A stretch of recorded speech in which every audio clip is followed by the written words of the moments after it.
Hariom. Kyphosis, scoliosis बड़े भारी भारी से नाम हैं और जब इन दोनों को मिला दें तो काइफोस्कोलियोसिस ये हमारी स्केलेटल मस्कुलर प्रॉब्लम है। काइफोसिस रीढ़ के ऊपरी भाग में है तो स्कोलियोसिस उसके नीचे के भाग में है, मध्य भाग में है। तरह तरह की समस्याएं देखने में लग रहा है कि ये काइफोस्कोलियोसिस, जिसको दोनों समस्याओं को अगर मिला दें तो है तो रीढ़ की समस्या। ऐसे ऊपर को थोड़ा चले जाएं तो स्पॉन्डिलोसिस, स्पॉन्डिलोलिटिस भी, क्योंकि रीढ़ कोई एक हड्डी नहीं है और उसमें जब ये समस्याएं जुड़ती चली जाती हैं तो फिर ये हमारे ब्लड प्रेशर को प्रभावित करती हैं, ये हमारे मस्कुलर पोजीशन को प्रभावित करती हैं, हमारे शरीर के ढांचे को प्रभावित करती हैं, हमारे कद को प्रभावित करती हैं, हमारे सांस लेने के जो क्षमता है और सिस्टम है उसको प्रभावित करती हैं, डायफ्राम को प्रभावित करती हैं, किडनी को भी प्रभावित कर देती हैं। यानी जिधर को भी काइफोसिस का और स्कोलियोसिस का, काइफोस्कोलियोसिस का प्रभाव बढ़ता चला जाए उधर को ही परेशानी बढ़ती है। आखिर ये है क्या और क्यों हो जाता है?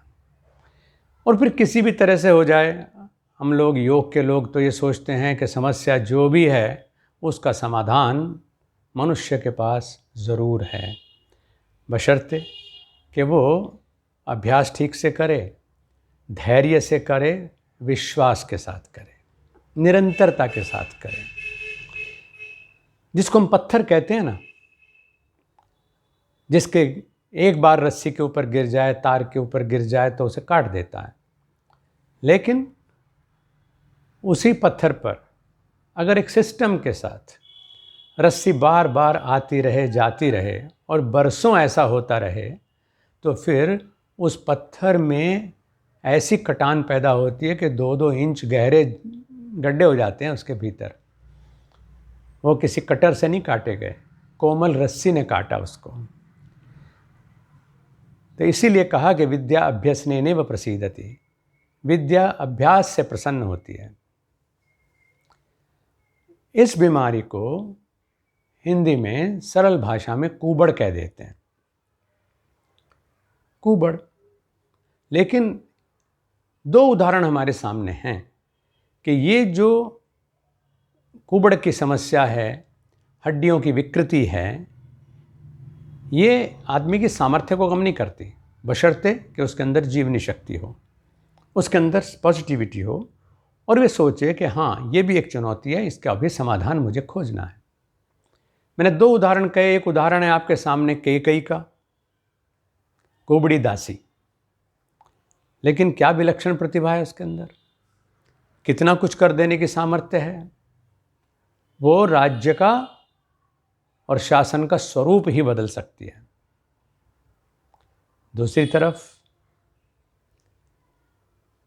ऋषियों की परंपरा में, तपस्वियों की परंपरा में, साधकों ज्ञानियों की परंपरा में अष्टावक्र आते हैं।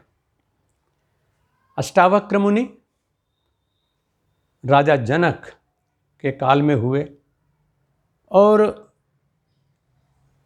नाम ही अष्टावक्र है। 8 जगह से टेढ़े मेढ़े थे, एक कूबड़ नहीं था उनके, कई कूबड़ थे। लेकिन उन्होंने उसे इस चुनौती के रूप में लिया कि मैं किसी के उपहास से, मजाक उड़ाने से प्रभावित नहीं होऊंगा, क्योंकि ये भी मेरी परीक्षा है। प्राय जिन लोगों को ये कूबड़ की समस्या हो जाती है, उस समस्या का मैंने कहा कि जो प्रभाव है वो व्यक्ति के कद की बढ़ोतरी पर भी पड़ता है, वो उसके फेफड़े के फंक्शन के ऊपर पड़ता है, दर्द भी हो सकता है कुछ मामलों में, वो उसके डायफ्राम को प्रभावित करता है, वो उसके जो ऊर्जा का प्रवाह है, यहाँ तक कि रक्त का प्रवाह है, उसको भी बाधित कर सकता है, किडनी को प्रभावित कर सकता है, यूरिनरी जो सिस्टम है उसके ऊपर उसका प्रभाव पड़ सकता है। यानी ये जो बढ़ती हुई हड्डी है, ये जिधर को भी दबाव दे देगी, उधर के ही अंग इससे एडवर्सली इफेक्ट हो जाते हैं। योग में मैंने इसके ऊपर मनन किया और पाया कि जब हम कहते हैं कि हर समस्या का समाधान है, तो इसका समाधान क्यों नहीं है। संयोगवश उसी समय एक शायद 15-16 साल की बच्ची आई। उसका कद काफ़ी अच्छा था, लेकिन जो उसकी स्पाइन है वो डिसऑर्डर्ड थी। हालांकि वो एक मुस्लिम परिवार में जन्मी बच्ची थी, लेकिन विद्या तो सबके लिए होती है। बहुत बार हम जाति के आधार पर सोच लेते हैं योग जो है वो हम लोग नहीं करते, हमारा धर्म अनुमति नहीं देता। धर्म में कहीं नहीं लिखा कि योग ना करो, कहीं क्रिश्चियनिटी में नहीं लिखा, कहीं इस्लाम में नहीं लिखा, कहीं बुद्धिज़्म में नहीं लिखा, कहीं किसी भी में नहीं लिखा। क्योंकि जो मेडिसिन्स हैं, this is the life of medicine, this is the medicine of life, यानी जीवन की औषधि है, सर्वरोग हारी औषधि है, क्योंकि ये मनोहारी औषधि है, इसलिए सबके लिए स्वीकार्य है। तो उस बच्ची ने, उसकी हड्डी साइड से ऐसे नीचे टेढ़ी हो गई थी। स्वाभाविक है कि इस उम्र में बच्ची के सामने समस्या, पूरा परिवार परेशान, गरीब व्यक्ति थे। उन्होंने बताया कि इसका डॉक्टर ने ऑपरेशन कहा है, और ये भी कहा है कि ऑपरेशन इसका कोई स्थायी इलाज नहीं है। हम इसको एक बार सीधी कर सकते हैं, लेकिन ये रहेगी ये नहीं कहा जा सकता। तो मैंने उनसे पूछा, मैंने कहा कितना समय है ऑपरेशन में? कि जी अभी तो पैसे ही नहीं हैं, और जब पैसे होंगे भी तो फिर अभी तो 6 महीने तो कम से कम लग जाएंगे। तो हमने कहा इसका मतलब 6 महीने आपके पास समय है। तो उनको कुछ अभ्यासों में प्रकारांतर करके हमने अभ्यास दिए। उसका सुंदर परिणाम ये हुआ कि 4-5 महीने में ही उसकी स्थिति इम्प्रूव होनी शुरू हो गई, और साल भर होते होते वो काफ़ी, देखने में कुबड़ पता नहीं चलता था कि वो टेढ़ापन उसकी हड्डी के अंदर है, क्योंकि कमर पे था। ऐसी स्थिति एक वृद्ध माँ की भी हुई, जो कि लगभग 65 साल की रही होंगी, जो ज़्यादा बड़ी चुनौती थी, क्योंकि जो ग्रोइंग एज है उसके अंदर बदलाव लाना थोड़ा सा आसान हो जाता है, क्योंकि बच्चे में भी जिजीविषा होती है, उसके अंदर झेलने की ताकत भी होती है, और उसके अंदर फ्लेक्सिबिलिटी है। और क्योंकि ग्रोइंग एज है तो कार्टिलेज स्टेज उसकी बहुत सी हड्डियों की बनी रहती है, तो उसमें फ्लेक्सिबिलिटी का लाभ हम ले सकते थे। लेकिन जब विश्वास होता है ना, और आदमी जूझने को तैयार हो जाता है, तो फिर आयु भी बंधन नहीं करती। मुझे आज गर्व है बताते हुए कि उस माँ ने भी योगाभ्यास किया और अपनी उस समस्या से मुक्ति पाई। अब भी लगभग 90 साल के करीब उनकी उम्र होगी, लेकिन वो स्वस्थ हैं और अपना काम स्वयं करती हैं। ये बताने का उद्देश्य न तो आत्मश्लाघा है, ना ही कोई मेरा व्यवसाय है। योग मेरे जीवन की शैली है। योग का अमृत छलकाना मेरा स्वभाव है। वो इसलिए क्योंकि आपकी विद्या है, आप ही के साथ साझा कर लेता हूँ। ये मेरा रोज़गार नहीं है, तो इसलिए कहीं आत्मश्लाघा की तो ज़रूरत ही नहीं। और ईश्वर ने इतने यश और सर्वस्व मुझे दिया है, तो अब किस चीज़ का लालच करना। तभी नहीं किया जब दुनिया की ज़रूरतें पूरी करने के लिए प्राय आदमी कर जाता है। ये कुबड़ की समस्या के बारे में जो इतनी बात मैंने आपको बताई, वो इसलिए बताई ताकि आपका अपना विश्वास न खो जाए। सामान्यतः जब भी हम थोड़ा सा असामान्य देखने में लगने लगते हैं, गांठें रह जाएं, टेढ़े हो जाएं, अष्टावक्र हो जाएं, कुबड़ निकल आए, तो कई बार तो कुबड़ इतना बढ़ जाता है कि कद भी आदमी का घट जाता है, शरीर का झुकाव बहुत ज़्यादा हो जाता है, चाहे वो पीछे को, चाहे साइड को या आगे को, और आदमी अपने अंदर हीन भावना पाल लेता है। ये जो 2 उदाहरण मैंने कैकेयी के दिए और अष्टावक्र के दिए, वो इसलिए दिए कि आप ये भी तो सोच सकते हैं कि कोई आदमी बहुत लंबा होकर के आकर्षक हो सकता है, कोई व्यक्ति बहुत सुंदर होकर के आकर्षक हो सकता है, कोई व्यक्ति छोटे कद का होकर के भी तो आकर्षक हो सकता है। इसलिए कह रहा हूँ क्योंकि आप लाखों में एक हैं। ऐसे आकार का व्यक्ति परमात्मा कैसा भी हमें ढाल सकता है। जन्मजात कुबड़ हो सकता है, दुर्घटना से हड्डी में आई हुई विकृति की वजह से फिर वहाँ पर कैल्सिफिकेशन होना शुरू हो जाता है, उससे कुबड़ हो सकता है। गलत पॉस्चर से भी कुबड़ हो सकता है कि निरंतर एक ही तरह से बैठते एक ही तरह से पड़े रहते हम अपने शरीर में विकार पैदा कर लेते हैं, और कब में को ये विकार पैदा हो गया आपको पता नहीं चलता। दूसरे लोग आपको देख कर कहते हैं ऐसे झुक करके क्यों चल रहे हो, तुम्हें कुबड़ हो गया है, और तब भी आप नहीं समझ पाते और ये सोचते हैं कि ग्रेजुअली ठीक हो जाएगा। वो ग्रेजुअली अभ्यास से गड़बड़ाई थी। ऐसे ही अगर ग्रेजुअली ठीक भी होगा, मैं आपके साथ सहमत हूँ, तो वो अभ्यास से होगा। आपको गलत अभ्यास के जगह सही अभ्यास चुनना पड़ेगा। जिन आसनों का प्रयोग मैंने किया और कुछ नई चीज़ें जुड़ी इस प्रयोग में, उनको मैं आपसे साझा करूँगा। और साझा इसलिए करूँगा कि ये सामान्य आसन नहीं है। जब हम आसन की बात सोचते हैं तो या तो व्यायाम सिंपल सोचते हैं, या फिर ये सोच लेते हैं कि मेडिटेशन के लिए बैठते हैं तो वो आसन है, और अब जब से कुबड़ हुई है तब से तो बैठना भी मुश्किल हो गया है। तो इस समस्या के लिए, क्योंकि जैसी समस्या होती है उसका समाधान वैसा ही निकालना पड़ता है। टेढ़ी उंगली करके ही घी निकलता है। तो इसी तरह से विजडम ये कहती है, अनुभूति ये कहती है, दूसरों का जो समस्याओं का अध्ययन है वो ये कहता है कि आसनों में प्रकारांतर करके हम इस समस्या से समाधान पा सकते हैं। जितनी अधिक समस्या है उतना ही लंबा समय लगेगा, उतने ही लंबे धैर्य की भी ज़रूरत पड़ेगी, इसमें कोई संशय नहीं है।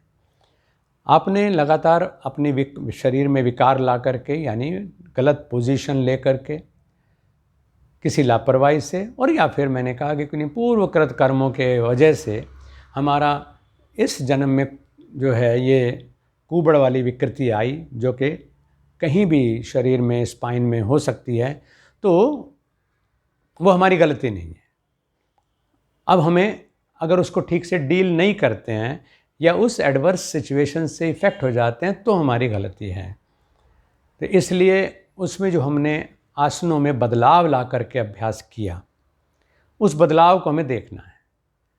हाँ, उन दोनों बहनों को, उस 14-15 साल की बच्ची को भी और उस 65 साल की माँ को भी मैंने ये कहा कि आप यहाँ मेरे पास हमेशा नहीं रहेंगी, आप इसको अभ्यास करें, जो जो चीज़ें मैंने आपको सिखाई हैं, और इसको निरंतर अभ्यास करें।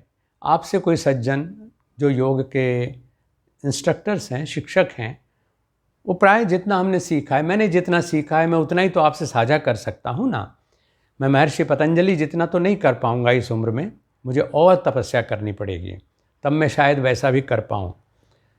लेकिन जिस शिक्षक को मैंने कहा, आपको कोई योग शिक्षक मिलते हैं मोहल्ले में, गली में, किसी संस्था में, और आप जब कोण आसन करें, जब आप अन्य आसन जो मैं बता रहा हूँ वो करें, तो क्योंकि आपको ये आसन केवल एक साइड में ही करने हैं, तो वो सज्जन आपसे कहें कि ऐसे थोड़ी होता है त्रिकोणासन, इसमें तो इस साइड भी झुकना पड़ता है, फिर इस साइड भी झुकना पड़ता है, तो आप तो एक ही साइड को बार बार कर रही हैं।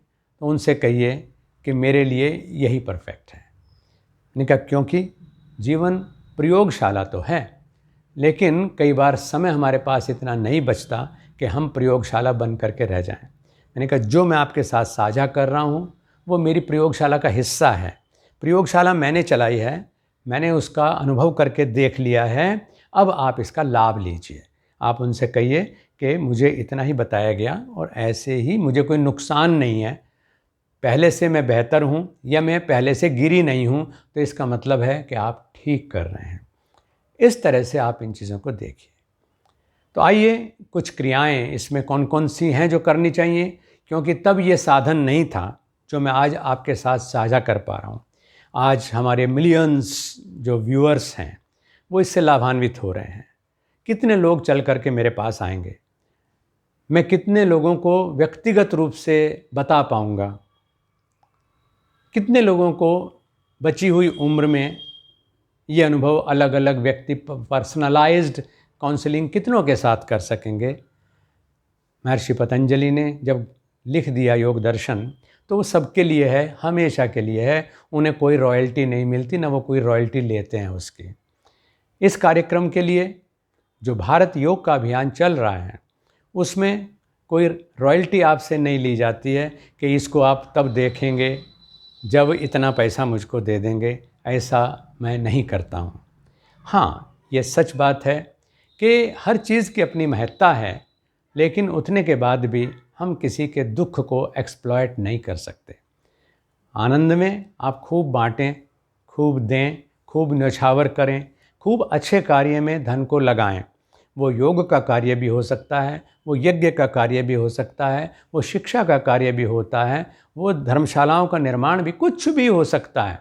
और कुछ नहीं तो एक गुठली ही बो दें सड़क के किनारे कच्ची मिट्टी में, तो वो भी आपकी तरफ से दान ही है कि आपने आम की एक गुठली को बेकार नहीं जाने दिया। इस तरीके से अगर हम सोचते हैं कि मैंने ये चीज़ प्रयोग कर लिया और अब मैं इसके बदले में इतना लेकर के आपको सिखा पाऊँगा, तो वो मुश्किल। तो इसलिए इस सहारे का जो सोशल मीडिया है उसके माध्यम से मोक्षायतन योग संस्थान, इसके शिक्षक विशेष रूप से आचार्य प्रतिष्ठा जी, मैं स्वयं और हमारे विभिन्न स्थानों पर, विभिन्न देशों में जो कार्यरत साधक हैं, वरिष्ठ साधक जो अधिकृत हैं, वो इसका लाभ आप तक पहुंचा रहे हैं।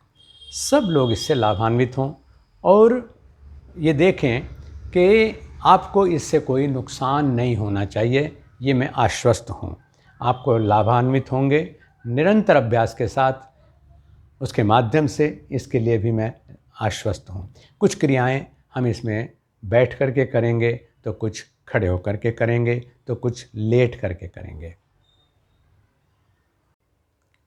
काइफोस्कोलियोसिस में यानी कुबड़ के रोग में सबसे महत्वपूर्ण है जस्टिफाइड स्ट्रेचिंग, यानी अनाप शनाप स्ट्रेचिंग ना करें, जस्टिफाइड स्ट्रेचिंग करें, जिसमें सीधे लेट करके हम तानासन करते हैं और उसी तरह से पेट के बल लेट करके मकर आसन करते हैं।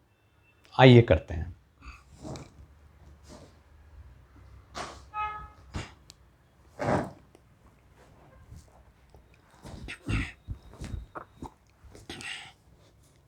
जिस तरह से भी आपके लिए लेटना सुगम हो, किसी करवट से लेट सकें तो उस करवट से लेटें, लेकिन कमर सीधी करके लेटेंगे। मैं जानता हूं कि कमर सीधी करके लेटेंगे कहना अगर आसान है तो इसको करना कठिन है, लेकिन जैसे भी अगर आपकी कमर इस तरह टेढ़ी है तो ठीक है।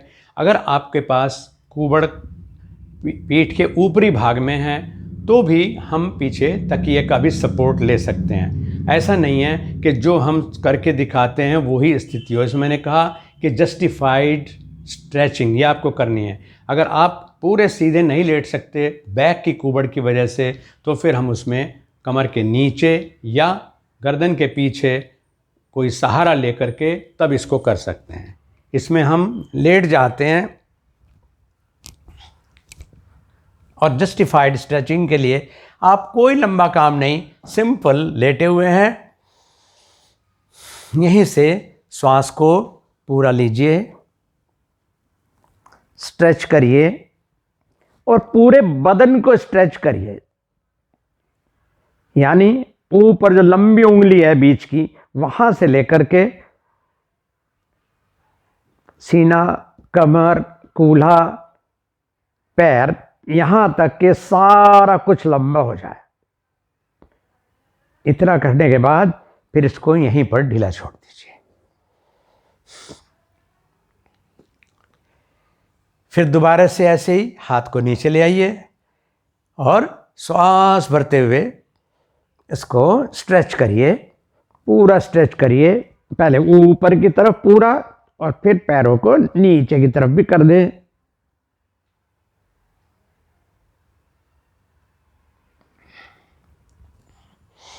जितनी देर तक स्ट्रेच कर रहे हैं उतनी देर तक अपने शरीर को, खास तौर से अपने कुबड़ वाले भाग को, चाहे वो निचले हिस्से में है चाहे वो ऊपर के हिस्से में है, उसको ऑब्जर्व करें कि इसके ऊपर प्रभाव मुझे किस पोजीशन में पड़ रहा है। तो उस हिस्से को थोड़ा सा और, थोड़ा सा और, थोड़ा सा और ऐसे स्ट्रेच करें और फिर ईमानदारी से इसको ढीला छोड़ दें। पहला काम तो ये। दूसरा काम ये कि यहीं से हम पेट के बल हो जाते हैं और मकर आसन करते हैं, जो तान आसन का एकदम विपरीत है। क्योंकि कोई ज़रूरी नहीं कि कुबड़ का भाग पीछे ही हो, क्योंकि पीछे है तो मकर आसन से ज़्यादा लाभ मिलेगा, आगे की तरफ है तो फिर इस तान आसन से ज़्यादा लाभ मिलेगा। तो दोनों पोजीशन में जब हम करते हैं तो वो दोनों स्थितियों को हमें लाभ देने वाला होगा। और ये जो टोटल स्ट्रेचिंग है, एब्सोल्यूट स्ट्रेचिंग, नीचे तक जो हम खींचते हैं, वो हमारा जो लोअर स्पाइन है वहाँ पर जो कर्वेचर आ जाता है उसको भी लाभ देगा। तो हम पेट के बल हो जाते हैं और पेट के बल लेट करके इस तरह से लेट गए, थोड़ी देर अपने आप को थोड़ा रिगेन कर लिया। ये ना सोचें कि लगातार ऐसे ही करते जाना है, आप कंफर्ट जोन में थोड़ा सा रहें और ये सोचें कि ये योगाभ्यास मेरे लिए है, मैं इसके लिए नहीं हूँ। इस तरह से लेट करके और फिर आप पैर को मिला लीजिए। पहले तो मैंने कहा था ना ऐसे आराम करिए, और जब थोड़ा सा रिलैक्स हो गए, क्योंकि ऐसे लेटना भी आपको कुबड़ के रोग में जो कंफर्टेबल ब्रीदिंग आपकी डिस्टर्ब हो जाती है, यानी सांस आप पूरा नहीं ले पाते हैं, शॉर्ट ब्रीदिंग हो जाती है, तो उसमें आपको लाभ देगा। और उसके बाद फिर हम आसन की पोजीशन में आ जाते हैं, पैर को ऐसे लंबा कर देते हैं और इसी तरह से हाथ को भी आगे लंबा कर देते हैं। माथा इसमें ज़मीन पे लगा के रखते हैं, जिससे कि नासिका आपकी सांस लेने में अनुकूल रहे, सांस में कोई बाधा ना हो। क्योंकि अगर आप ऐसे ठुड्डी लगा करके लेटेंगे तो उससे आपकी नाक में डस्ट पार्टिकल्स भी आ सकते हैं और उतना डीप इनहेलेशन नहीं होगा जितना आपको माथा ज़मीन से लगा करके होगा, क्योंकि उसमें नॉस्ट्रल्स फ्री रहेंगे।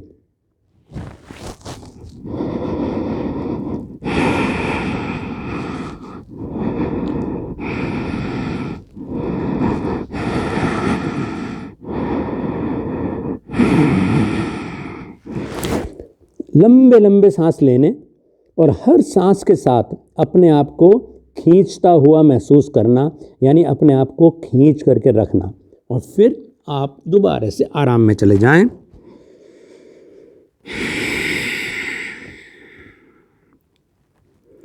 इसको निरंतर जितना हो सके करने का अभ्यास करें, तानासन को और उसके बाद मकर आसन को। इतना कार्य करने के बाद आप यहीं से चलित सर्पासन का अभ्यास करें। चलित सर्पासन, क्योंकि एक ही आसन बहुत सारी प्रॉब्लम्स में हेल्पफुल होता है, लेकिन ये ज़रूरी नहीं होता कि हर व्यक्ति के लिए वही आसन उपयोगी हो। तो ये आसन कितने लोगों में उपयोगी है? अब सर्प आसन के अनेक रूप हैं जिनके अलग अलग रूप अलग अलग समस्याओं में उपयोगी होते हैं। कहीं ये बीपी की समस्या में उपयोगी है, कहीं ये खोपड़ी की समस्याओं में उपयोगी है, कहीं ये हमारे एंडोक्राइन सिस्टम में उपयोगी है, कहीं ये स्पाइनल डिसऑर्डर्स में उपयोगी है, कहीं ये हमारे नेवल में उपयोगी है, तो कहीं लंग्स में भी उपयोगी है, हार्ट रेट को ठीक रखने में भी उपयोगी। तो किस तरह से करना ये अलग बात है। यहाँ पर जो हम करेंगे वो चलित सर्पासन है, यानी कोहनी का सहारा लेकर के हम इस तरह से लेटने का अभ्यास करें। बहुत से लोग हैं जिनसे ऐसे नहीं होगा, क्योंकि कुबड़ जो है उनकी रास्ते में बाधा देगा।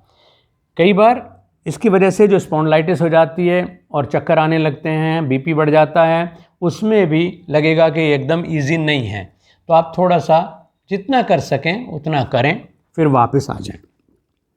अगर आप इतना भी उठने का अभ्यास कर रहे हैं ऐसे भी, तो भी आप शर्मिंदा ना हो, ये ना सोचें कि भाई हमसे तो होता नहीं, कुछ भी ऐसा नहीं है। क्योंकि आपकी पोजीशन में ऐसे लेटना अपने आप में बहुत अच्छा अभ्यास है। ऐसे उठने की कोशिश अपने आप में पूरा सरपासन है आपके लिए।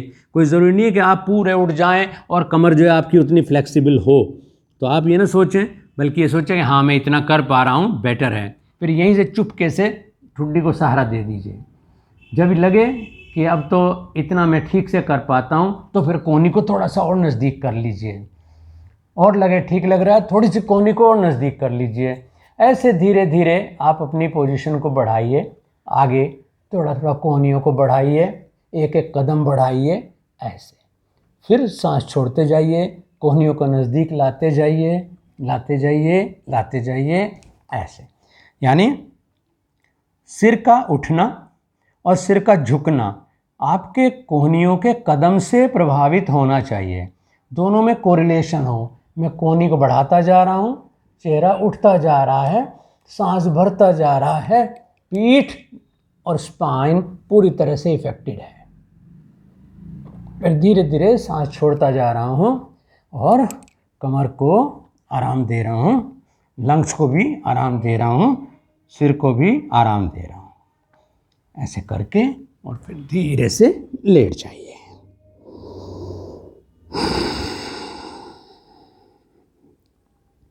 ये करने के बाद में फिर अपने हाथों को इस तरह से जमाएं कि कोहनियाँ खड़ी रहें, और जैसे कुत्ता आगे की तरफ को अंगड़ाई लेता है ना, उसको हम ऊर्ध्वमुखी श्वानासन बोलते हैं योग की भाषा में। तो इस तरीके से सांस भरते हुए ऊंचा उठना और अपने आप को आगे की तरफ और ऊंचा खींचना है ऐसे। यानी पूरा बदन पीछे पंजे से लेकर के और ऊपर सिर तक जितना हो सके आगे खिंचा हुआ हो, और उसके बाद इस स्थिति में आके रुक जाते हैं थोड़ा सा। फिर दोबारा से इसी तरह से स्ट्रेच करना, ऊपर की तरफ देखना, सांस चलता रहे, स्ट्रेच करना और फिर छोड़ देना। ऐसे ही अधोमुखी श्वान करेंगे हम। यानी इसमें पंजों को इस तरह से खड़ा रखेंगे, यानी पहले पैर ऐसे थे, अब पैरों को ऐसे कर लिया, और पैरों पे जोर डालते हुए अपने बदन को ऊंचा उठा लेते हैं, और जितना हो सके पीछे की तरफ को स्ट्रेच करना है ऐसे।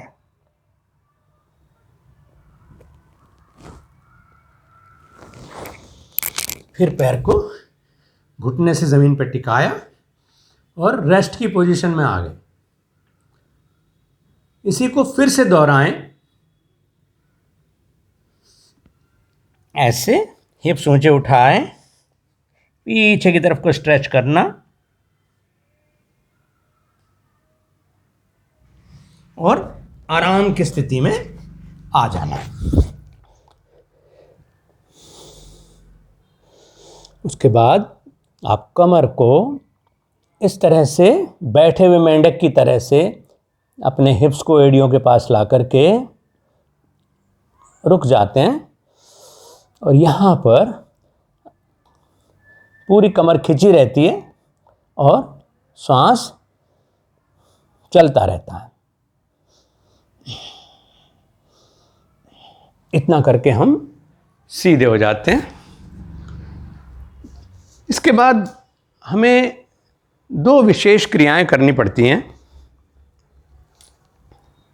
जो स्ट्रेचिंग की ही हैं, लेकिन स्थिति के अनुसार। कुछ लोग ऐसे हैं जिनकी स्पाइन दाहिनी तरफ को मुड़ी हुई है, जिसकी वजह से दाहिनी तरफ को मुड़ी होने की वजह से उनका जो बायां कूल्हा है वो थोड़ा सा टेढ़ा हो जाता है। कुछ लोग ऐसे हैं जिनकी स्पाइन बाईं तरफ को मुड़ी हुई है, जिससे उनका जो दाहिना कूल्हा है वो टेढ़ा दिखाई देने लगता है, और चलते हुए भी वो एक तरफ को बढ़े हुए दिखाई देते हैं कि इधर की ग्रोथ ज़्यादा हो गई है, जबकि स्थिति है कि संतुलन की वजह से उनको ऐसा करना पड़ता है। ऐसे साधकों को, ऐसे मैं तो उनको जो भी योग साधना करेगा वो साधक ही कहूँगा, तो उन्हें चाहिए कि वो अपने अभ्यास में कुछ प्रकारांतर की क्रियाएं देखें। हमारे यहाँ एक आसन है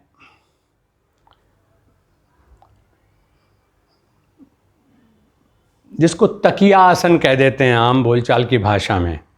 उसमें साधक अपने पैर को सिर के पीछे ले जा करके और कोहनी के बल हाथ ऐसे लेकर के लेट जाता है, जिसमें पैर कंधे पर हैं सिर के पीछे, लेकिन हाथ यहाँ है। उसी का एक प्रकारांतर है ये तकिया आसन।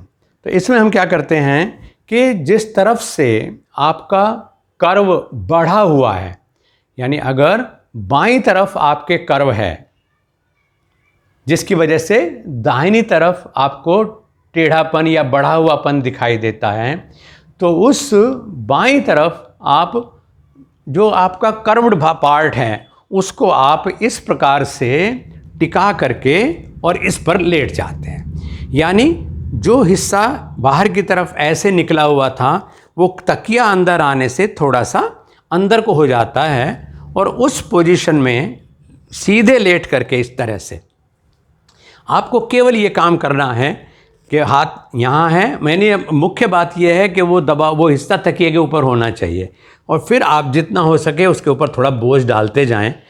हाथ कोहनी का सपोर्ट आपको रहेगा, ठीक है। इस सपोर्ट के साथ आपको केवल ये करना कि श्वास भरना और हाथ को ऐसे ऊंचा ले जाना और कूल्हे को भी उठा लेना ऐसे, फिर कूल्हे को टिका दिया और हाथ को भी वापस ले लिया। फिर इसी तरह से सांस भरना और कूल्हे को भी उठा लेना, यानी केवल ये टिका हुआ हिस्सा यहाँ रहेगा या पैर ज़मीन पर रहेगा, बाकी सारा शरीर उठ जाता है इस प्रकार से, और फिर वापस आ जाते हैं। एक ही तरफ ये क्रिया करने वाली होती है, ये ज़रूरी नहीं कि अगर इधर कहा है तो इधर भी करके देखा जाए। हाँ, जिन लोगों का जो स्पाइन का ये ग्रोथ है, कि ये कुबड़ की ग्रोथ है, वो दाहिनी तरफ हो रही है इस तरह से, तो वो यही कार्य तकिए को दाहिनी तरफ रख करके करेंगे। क्लियर। एक आसन है जिसको, आसन नहीं है बल्कि गति है सारी की सारी, वो गति है जिसको हम कहते हैं आनंद गति। आनंद गति के रूप में हम इसको करेंगे, और उसमें अगर कोई पद्मासन में बैठ सकता है तो बहुत अच्छा है, अगर नहीं बैठ सकता है तो भी कोई बात नहीं। आप जो हैं सुखपूर्वक भी इसमें बैठ सकते हैं, लेकिन जो पद्मासन लगा सकते हैं तो ज़रूर पद्मासन में ही बैठिएगा।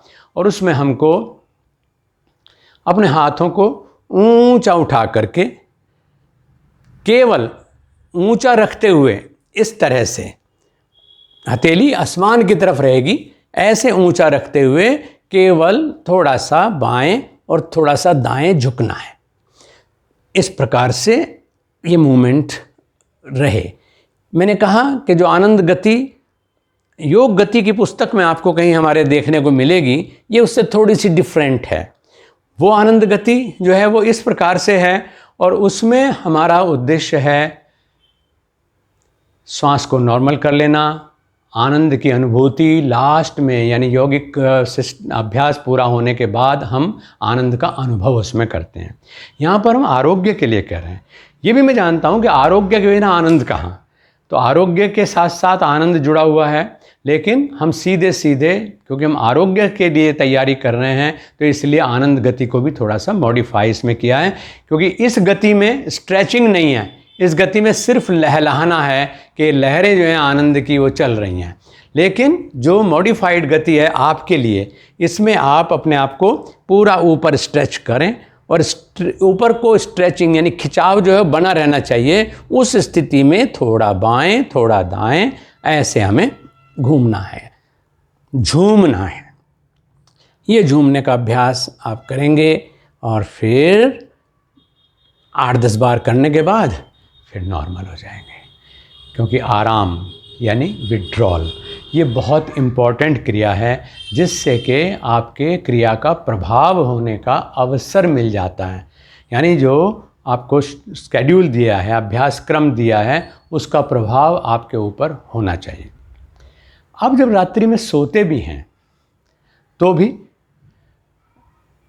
किसी बहुत जो गुदगुदा गद्दा जिसको आप कह देते हैं, डनलप के आजकल गद्दे या मतलब जो स्पॉन्जी हैं उनको डनलप बोल देते हैं लोग, मुझे नहीं पता वो क्या होता है, लेकिन जो रुई का गद्दा होता है साधारण, वही आपके लिए अच्छा है, वही फ्रेंडली है। उससे आपके शरीर की जो स्थिति है उसमें विकृति की संभावना नहीं रहती है। तो अगर आप साधारण गद्दे पर या ऐसे मेरे कारपेट के ऊपर लेटते हैं तो जो प्रॉब्लम वाला एरिया है, मतलब उस तरफ, उस करवट अगर आप लेटना पसंद करेंगे तो आपके लिए ज़्यादा हितकर होगा। इसके अलावा फिर हमें कुछ क्रियाएं खड़े होकर के इसमें करनी होती हैं, तो जो कि सभी साधकों को सीख लेनी चाहिए। आइए इसके बाद मैं आपको उन क्रियाओं के बारे में ही बताऊंगा। काइफोसिस और स्कोलियोसिस की स्थिति में मैंने कहा कि इन दोनों को जब हम मिला लेते हैं तो काइफोस्कोलियोसिस कह देते हैं। तो जो स्कोलियोसिस वाली स्थिति है जिसमें नीचे की स्पाइन में डिसऑर्डर होता है, तो उसमें विशेष रूप से स्कोलियोसिस की स्थिति में हम कोण आसन का प्रयोग करते हैं। और कोण आसन में भी कर्वेचर जिस तरफ है, यानी जिस तरफ हड्डी ज़्यादा घूम गई है, उभार जिस तरफ ज़्यादा है हड्डी का, तो उस तरफ ही हम ये कोणासन का अभ्यास करते हैं। पैर को आराम से खोल लेते हैं जितना खोल सके, और फिर हाथ को इस तरह से लेकर के कंधे के लेवल पर ही ऊंचा उठा लेंगे और श्वास भरते हुए, ध्यान से सुनिएगा, श्वास भरते हुए हम साइड में झुकते हैं।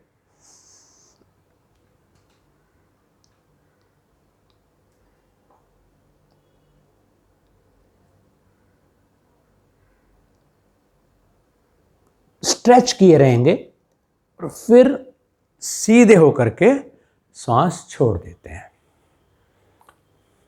नॉर्मल हो जाए फिर दोबारा से हम इसी को करेंगे। यानी होना क्या है कि पहले हाथों को कंधे के लेवल पर उठाना है और फिर श्वास भरते हुए इस तरह से झुकेंगे कि बायां हाथ जो है वो पैर की तरफ जाता रहेगा और दाहिना हाथ ऊंचा जाता रहेगा। जब हाथ पैर के पास आ जाए तो फिर ऊपर वाले हाथ को और स्ट्रेच करके कानों के पास ले आते हैं। यहाँ पर रुकें, स्ट्रेच को महसूस करें और फिर वापस आ जाएं, फिर वापस आ जाएं। इसको अगर कोई कहे भी तो भी रिवर्स साइड में करने का प्रयास न करें, क्योंकि उससे आपका जो पोस्चरल डेवलपमेंट आ रहा है, आपके अंदर ट्रांसफॉर्मेशन शुरू होता है, उससे दोबारा से उसी स्थिति में जाने का संभावना बनी रहती है, उससे इनकार नहीं किया जा सकता। तो इसलिए ये कहीं नहीं कहा कि कोण आसन दोनों तरफ ही हमको करना ज़रूरी है। हाँ, कोण आसन है, लेकिन ये हमारी विजडम है या हमारा अनुभव है कि उसको किस रूप में किया जाना चाहिए।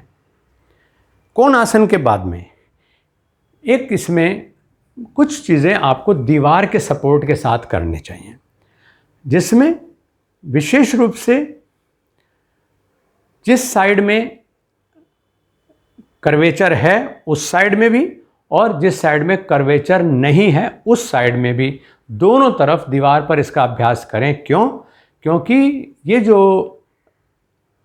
समस्या है हमारी कुबड़ वाली, ये हमारे दूसरे अंगों को एडवर्सली इफ़ेक्ट ना कर सके, इससे बचाव के लिए और अपनी जीवनी शक्ति को बढ़ाए रखने के लिए, फ्लैक्सिबिलिटी को बनाए रखने के लिए, जिससे कि चेंजेस रैपिडली आएँ, यानी आपके अंदर जो बदलाव है वो थोड़ा तेज़ आए, उसके लिए दीवार के साथ विशेष रूप से हमें 2-3 क्रियाएं हैं, उनको आप देख लीजिएगा, वो सब लोग करेंगे। उसका तरीका ये है कि हम पहले तो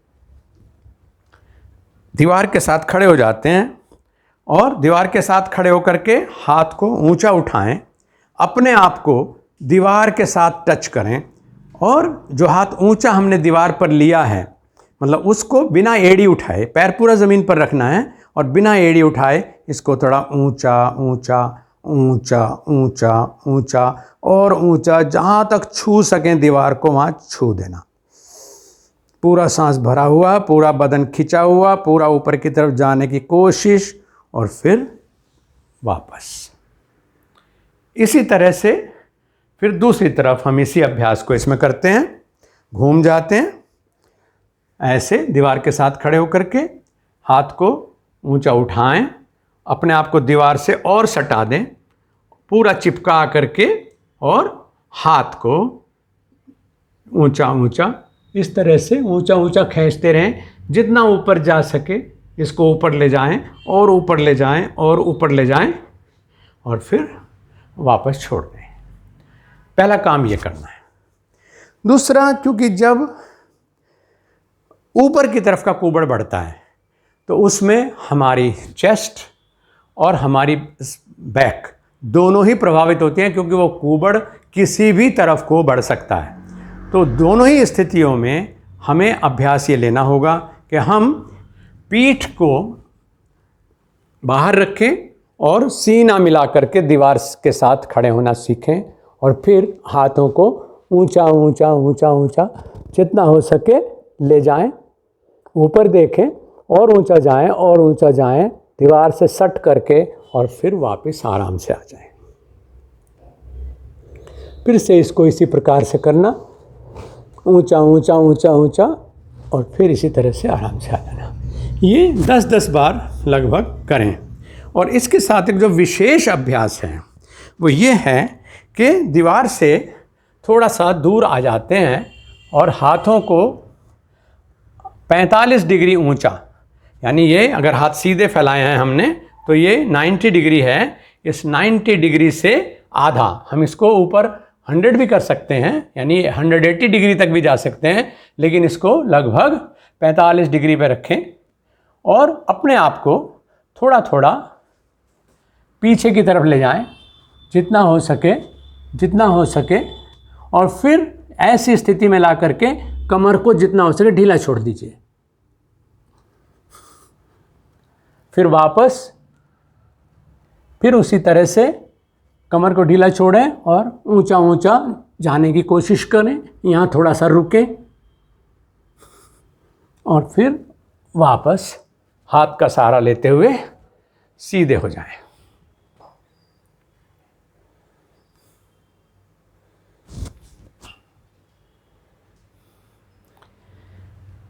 ये क्रियाएं खड़े होने के बाद में जब हम कर चुके तब फिर हमको सीधा एक क्रिया लेनी है जिससे कि हमारा लंग्स जो हैं वो पूरी तरह से हेल्दी रहें और किसी भी इस तरह की अनइवन ग्रोथ से, जो यानी इम्बैलेंस्ड ग्रोथ हो जाती है कुबड़ की वजह से, उससे हमारे लंग्स एडवर्सली इफेक्टेड ना हो, क्योंकि लाइफ फोर्स सीधी सीधी वहाँ से संबंधित है।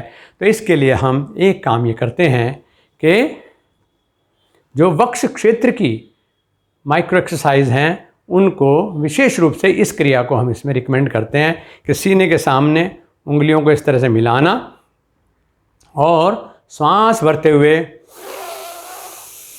हाथों को ऐसे फैला लेना, सांस छोड़ते हुए वापस, एड़ी भी उठे, सांस भी भरें और हाथ भी फैल जाएं और फिर ऐसे वापस। इसको 5 से 10 बार तक करेंगे। अंत में एक बात खास तौर से ध्यान रखनी है कि सकारात्मक सोच और आत्मविश्वास वो आपकी बहुत बड़ी शक्ति है। ऋषियों ने आपको योग की विद्या दी है, उसको ढंग से अपनाइए, मनोयोग से अपनाइए, निरंतर उसका अभ्यास करिए।